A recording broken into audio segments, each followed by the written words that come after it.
हा राजीनामा धक्कादायक आहे. अचानक का निर्णय घेतला याच्यामागचं कारण अजूनही स्पष्ट नाही. त्यांनी काही कोणाशी चर्चा केली तर मला माहिती आहे, माझ्याशी चर्चा तशी कुठली झाली नाही.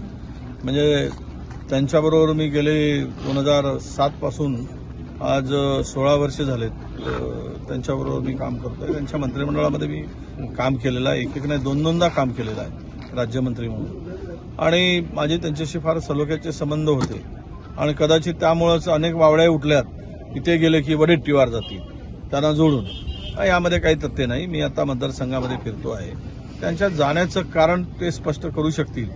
पण मधामध्ये मात्र अनेक चौकशीचा फेरा त्यांच्यामागे लागल्याची माहिती आमच्याकडे येत होती. पण त्यात पुढे काही विषय स्पष्टपणे आले नाही. त्यामुळे तो चौकशी नेमकी काय होती हे काही कळलं नाही. आणि आजचा हा धक्कादायकच निर्णय आहे.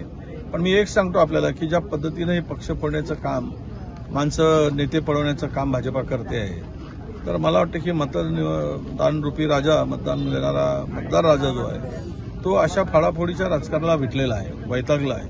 आणि तो येणाऱ्या निवडणुकीमध्ये अशा प्रवृत्तींना नक्की धडा शिकवेल हा मला विश्वास आहे. भाऊ, राज्य मागासवर्ग आयोगाचा जो रिपोर्ट आहे तो येण्याची शक्यता आणि मराठ्यांना वेगळं आरक्षण मिळण्याची शक्यता वर्तवली जात आहे. या आंदोलनाच्या पार्श्वभूमीवर काय सांगा?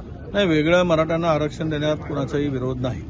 50% त्यांना नको, ओबीसीच्या वाट्यातून नको, ही भूमिका आमची स्पष्ट आहे. जर जरांगेंना काहीतरी बोलत असतील, ते म्हणतील की आता मधामध्ये सगळे सोयरेचा निकाल हे त्यांनी JR काढला किंवा ऑर्डिनन्स काढला. आता ते 26 पासून होणाऱ्या अधिवेशनामध्ये हा कदाचित बिल येऊ शकतो. त्याच्यावर आमचं लक्ष आहे. त्या बिलामध्ये काय प्रावधान केलं आता नक्की सांगता येत नाही. पण सगळी सोयऱ्यामुळे मात्र काही शिल्लक राहणार नाही. ओबीसीचं प्रचंड नुकसान होईल.